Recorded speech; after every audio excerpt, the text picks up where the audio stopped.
जय भीम, जय मूल निवासी, उल जोहार। साथियों, वर्तमान समय में कई आदिवासी नेताओं ने जो खुद को समाज का नेता बोल रहे हैं, वो लोग कुर्मी के विरोध में आंदोलन का तैयारी कर रहा है। बढ़िया बात, करना भी चाहिए।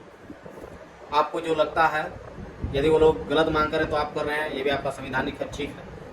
लेकिन मेरा ये कहना है, मेरे किसान वर्ग के युवा छात्रों से, मजदूर वर्ग के युवा छात्रों से, जिनके माँ बाप लेबरी मजदूरी करके उनको पढ़ने के लिए हॉस्टलों में भेजे हैं, बाहर भेजे हैं, उन लोगों से मेरा यही एक अपील और निवेदन रहेगा, क्या जब भी कोई आंदोलन का बात आता है, हक हकाक की लड़ाई का बात आता है, तो ये जो नौकरी वाले लोगों का बाल बच्चा आंदोलन में क्यों नजर नहीं आता है?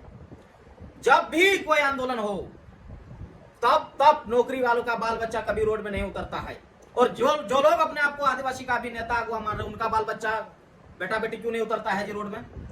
अगर इस बार कोई भी आंदोलन होगा, हमारे समाज से लोग जाके अपील करेंगे, आरक्षण बचाओ, आरक्षण फलना लूट रहा है, इस तरह का अपील लोग कर सकते हैं, तो उनसे एक सवाल सीधा कीजिएगा, क्या आपने आरक्षण के बदौलत नौकरी किया? जैसे ही नौकरी लगा, गांव छोड़ करके शहर में जमीन ले लियो, शहर चले गए, गांव को छोड़ दिए। आपका जब नौकरी लगा तो आपको अपना जो पूर्वज का धर्म है वो घिन लगने लगा, दूसरे का धर्म को अपना लिए। ये सवाल जरूर कीजिएगा उन लोगों से जो लोग आरक्षण के लिए आपको लड़ने के लिए बोल रहे हैं, तो उनको आप बोलिए, आप आरक्षण लिए, आपने समाज के लिए क्या किया? क्या किया? आरक्षण के बदौलत नेता बने, टीचर बने, शिक्षक बने, टीचर बने, आप जाकर के पुलिस, एसपी, डीसी, सारा चीज आप बने, मंत्री संतरी बने। आरक्षण के बदौलत आपने समाज के लिए क्या किया? आपने समाज के नाम पर नौकरी लिया, लाखों वेतन उठा रहे हैं महीना में। क्या 1 लाख वेतन आप पाते हैं तो 5,000 रुपया समाज में खर्चा करते हैं? नहीं करते। आप जाइए नौकरी वाला से किसी भी चीज के लिए मदद मांगने के लिए, 5 रुपया निकाल के नहीं देगा। ये समाज का बात करता है? अरे समाज के लड़ाई में हमेशा गरीब और मजदूर आगे आता है और फायदा उठा ले जाता है। ये लोग अपने पूर्वजों का धर्म भी इन लोगों को घिन लगने लगा और हमको कहता चलो आरक्षण बचाओ, दूसरा आरक्षण लूट लेगा। तो पहले तुमसे तो हमको मिले तब ना हम बचाएंगे दूसरों से जी। तुमने लाभ लिया हमसे, हमको लड़वाता रहा दूसरे से, और जब हक मिलने का बारी आता तुम लूट ले जा रहा है। ठीक है, मेरे किसान वर्ग के लोगों से, मजदूर वर्ग के लोगों से, गरीब तबके के लोगों से, जो छात्र विद्यार्थी हैं, उनको आप रोड में उतारते हैं, उनके ऊपर में केस एफआईआर हो जाता है, लड़ने आते हैं। अभी कह रहा है कि झारखंड को मणिपुर बना देंगे, तो क्या आपका लड़का लड़की रोड में उतरेगा लड़ने के लिए? आप जो है सो नौकरी छोड़ के रोड में आएंगे, उस समय बोलेंगे नहीं, नौकरी वाला को क्राइटेरिया है, ये आंदोलन नहीं कर सकते, पीछे से काहे पे पीछे से मदद करेगा जी? जब अधिकार ही नहीं बचेगा तो तुम काहे पीछे से मदद करेगा?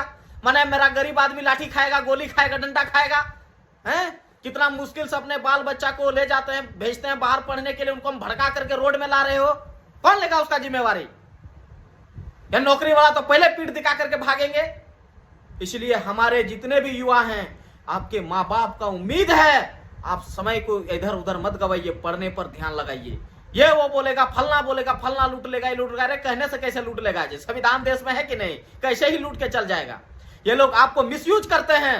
अभी हमारे जितने भी गरीब तबके के बाल बच्चे पढ़ाई कर रहे, उन लोगों को इकट्ठा करेंगे, इकट्ठा करके वो अपने आप को नेता बना लेंगे और किसी पार्टी में जाके शामिल हो जाएंगे कि देखो मेरे पीछे इतना भीड़ है। और हमारे गरीब मजदूर किसान वर्ग के बाल बच्चों का भविष्य का इसको फिक्र है? कहां फिक्र हुआ कि हमको नौकरी हुआ है आरक्षण के बदौलत से, मैं गांव के गरीब बच्चों को फ्री में ट्यूशन करा दूं, किताब खरीद दूं। अरे 1 लाख रुपया महीना में 5,000 रुपया समाज के लिए नहीं खर्च कर सकता है, और ये हमको कहता है कि चलो आरक्षण बचाने की लड़ाई लड़ो, वो भी मणिपुर बनाएंगे झारखंड को, चलो है लाठी डंडा उठाओ। आप गरीब और मजदूर किसान वर्ग के युवा नौजवानों को समझना होगा, आप फिजूल के लफड़ा में मत पड़िए। ये लोग हम लोगों को हमेशा से, या जितने भी नौकरी वर्ग के लोग हैं, अपने बाल बच्चे को, बेटा बेटी को रोड में नहीं उतारता, हम लोग को लड़वाता है। और ये जो नेता बन रहे हैं, इनके भी बेटा बेटी रोड में नहीं उतरेगा, इसका भी पत्नी रोड में नहीं उठेगा, और हमारे माँ बहन को रोड में उतार देता है, इसको भी उतारो। तुम भी अपना पत्नी उतारो, माँ उतारो, बेटा उतारो, बेटी उतारो, तब ना जी। खाली गरीब तबका का आदमी आंदोलन करे, आपका घर का मने आंदोलन नहीं करे, वो एसी में बैठ के रहेगा। और हम लोग जो काम धाम छोड़ करके, साला एक दिन मजदूरी नहीं करे गरीब आदमी तो उसका घर नहीं चले, वो काम धाम छोड़ करके आंदोलन में जाए और तुम्हारा पत्नी बाल बच्चा एसी में रहे, ये नहीं चलेगा। तुम्हारा बेटा IIT करे, NIT करे, इंजीनियरिंग करेगा और हमारा बच्चा डंडा खाएगा आंदोलन में, ये नहीं चलेगा।